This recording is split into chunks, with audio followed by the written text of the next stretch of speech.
So hello everyone. তো Naruto এনিমের ভিতরে এমন অনেক জুৎসু আছে যা ইউজ করার ফলে সেকেন্ডের মাঝে এনিমিকে ওয়াইপ আউট করা যায়। তবে এমনও কিছু জুৎসু আছে যা ইউজ করার ফলে ইউজার নিজেই আহত হয় অ্যান্ড যাদের বলা হয়ে থাকে ফরবিডেন জুৎসু। তো আজকের ভিডিওতে আমি নারুতো এনিমের টপ ফরবিডেন জুৎসুদের র্যাঙ্ক করব অ্যান্ড হ্যাঁ, যাদের ইউজ করা ফুললি ব্যান্ড। আর নাম্বার একে এমন একটা জুৎসু আছে যেটা দেখলে তুমি নিজেই অবাক হয়ে যাবা।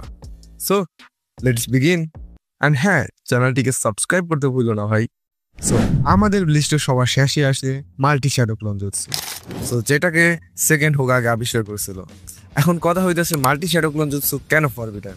তো দেখো, শ্যাডো ক্লোন জুৎসু ইউজ করার ফলে তোমার চাকরা ফুললি স্প্লিট হয়ে যাবে। তো তুমি যতগুলো ক্লোন তৈরি করবে তোমার চাকরা সমানভাবে স্প্লিট হবে। তো চাকরা স্প্লিট হতে হতে একটা পর্যায়ে তোমার চাকরা সম্পূর্ণ শেষ হয়ে যাবে। তো তখন দেখা যায় চাকরার অভাবে ইউজারের মৃত্যু ঘটতে পারে, আর এজন্য একে ফরবিডেন করা হয়েছে। তবে নারুতোর ক্ষেত্রে একটু ভিন্ন ছিল, কজ নারুতো 9 চিনচুরিকি ছিল, আর তাছাড়াও সে একজন উজুমাকি, তাই তার বেশি কোনো সমস্যা হয়নি। সো সেজন্য সে সেকেন্ডে 1000+ ক্লোন তৈরি করতে পারত। নাম্বার 8-এ আসে স্ট্রেংথ অফ 100 সিল। এই জুৎসুকে আমরা সর্বপ্রথম সুনারে অ্যান্ড সাকুরাকে ইউজ করতে দেখছিলাম। এই জুৎসুতে ইউজার তার বডির যে কোনো একটা অংশে over period of time চাকরা reserve করে রাখে অ্যান্ড পরবর্তীতে একসাথে রিলিজ করে, আর যার ফলে তার ভয়ঙ্কর লেভেলের স্ট্রেংথ অ্যান্ড সুপার লেভেলের রিজেনারেটিভিলিটি অর্জন করে।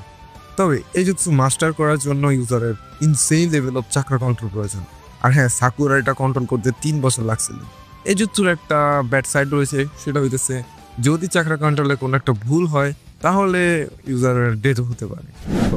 নাম্বার 7-এ আসে রাসেন শুরুকিং। এটি রাসিনগানের একটা ভেরিয়েন্ট, যেটাকে নারুতো উইন্ড চাকরা যোগ করে ডেডলি ফর্ম তৈরি করে। এই জুৎসু রিলিজের পরে 1 মিলিয়ন প্লাস পার্টিকেলে বিভক্ত হয়ে গিয়ে এনিমের 12টা বাজায় দেয়। তবে শুরুর দিকে নারুতো এটা ইউজ করে সে নিজে আহত হয়ে যেত, তাই সোনারে সেটাকে তখন ব্যান করে দিছিল, ফরবিডেন করে দিছিল। তবে পরে সেখানে নারুতো সেই চাকরা যোগ করে সেটাকে একটা ফুল কন্ট্রোলে নিয়ে নিয়েছিল। তো নাম্বার 6-এ আসে রিপার সিল। এটা নারুতো এনিমের সবচেয়ে ফরবিডেন জুৎসু, যা ইউজ করলে ইউজার নিজে 100% মৃত্যু হবে, যা আমরা থার্ড অ্যান্ড ফোর্থ হোকাগের ক্ষেত্রে দেখছিলাম, যেখানে ফোর্থ হোকাগের 9 টেলকে সিল করার ক্ষেত্রে নিজের জীবন স্যাক্রিফাইস করছিল অ্যান্ড থার্ড হোকাগে ওরোচিমারুকে হারানোর জন্য। সো এই জুৎসুতে ইউজার একটা শিনেগামি সামান করে, যার ফলে তার ইউজারের নিজের সোল শিনেগামির হাতে চলে যায়। নেক্সট আসে ইজিনামি। এটি উচিয়া ক্লানের one of the best forbidden jutsu. এই জুৎসু হচ্ছে একটা টাইম লুপ টাইপের জুৎসু, যেখানে যার উপর ইউজ করা হবে সে একটা আনলিমিটেড টাইম লুপে আটকে যাবে অ্যান্ড সেখান থেকে কখনোই বের হতে পারবে না যতক্ষণ না সে তার ফেট ভাগ্যকে মেনে নিতেছে। এই জুৎসু ইউজ করার ফলে ইউজারের একটা চোখ পার্মানেন্টলি ব্লাইন্ড হয়ে যায়।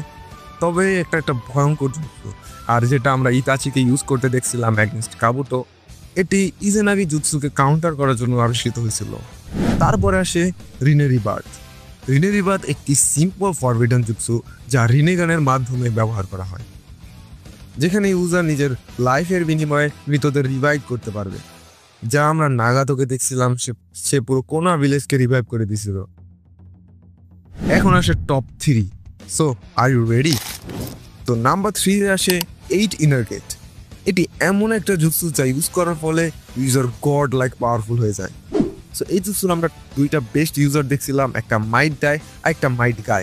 মাইট die 8 inner gate jutsu use করার ফলে 7 সোয়ার্ডম্যান অফ মিস্টকে একলাই হারিয়ে দিছিল, অ্যান্ড মাইট গাই যে কিনা ফাইনাল ব্যাটেলে মাদারাকে একটা বেস্ট টক্কর দিছিল। সো এই জুৎসু ইউজ করার ফলে ইউজার নিজেকে হার্ড করে। 8 নাম্বার গেট রিলিজ করার ফলে ইউজারের চাকরা ফুলি ব্যানিশ হতে শুরু করে অ্যান্ড যার ফলে ইউজারের মৃত্যু হয়ে যায়। কিন্তু মাইট গের ক্ষেত্রে সেটা ভিন্ন ছিল, কারণ নারুতো তাকে রিভাইভ করে দিছিল। নাম্বার 2-তে আসে ইজেনাগি।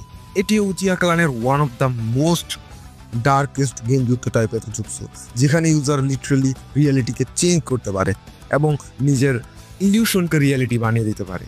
এটি সাধারণত ইউজাররা ভাইটাল ইনজুরি অথবা মৃত্যুকে স্কেপ করার জন্য ব্যবহার করে থাকে।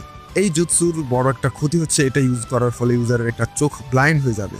সো মাদারা হাশিরামার সাথে ব্যাটেলের সময় ইজুনাগি জুৎসু ইউজ করার ফলে নিজের মৃত্যুকে স্কিপ করছিল। তাছাড়াও ডানজো সাসকের বিরুদ্ধে এই জুৎসুর সবচেয়ে ভ্যালুয়েবল ইউজ দেখাইছিল আমাদের, যেখানে ডানজো লিটারালি বারবার সাসকের ভাইটাল ইনজুরিকে স্কিপ করে দিছিল। নাম্বার 1-এ আসে ইডোটেন্সে বা রিঅ্যানিমেশন জুৎসু। এটি হচ্ছে সবচেয়ে ভয়াবহ ফরবিডেন জুৎসু যা তোবিরামা ইনভেন্ট করছিল। যেখানে একজনের বডি পার্ট বা ডিএনএর মাধ্যমে তুমি মৃতদেরকেও জীবিত করতে পারবা অ্যান্ড নিজের স্লেভ বানাইতে পারবা। মানে চিন্তা করো, এই জুৎসু ইউজ করে তুমি স্ট্রং থেকে স্ট্রং পার্সনদের রিভাইভ করে নিজেদের গোলাম করতে পারবা। কিন্তু এইসব টপ ফরবিডেন জুৎসুর ভিতরে একটা জুৎসু আছে যেটা তুমি ভাই কখনো কল্পনাই করতে পারবা না। আর সেই জুৎসুটা হইতাছে of course 1000 years of death. So এই ছিল আজকের ভিডিও। তোমার কি মনে হয়? কমেন্টে তোমার পার্সোনাল রেটিং দাও। অ্যান্ড হ্যাঁ, চ্যানেলটিকে সাবস্ক্রাইব করতে ভুলো না ভাই।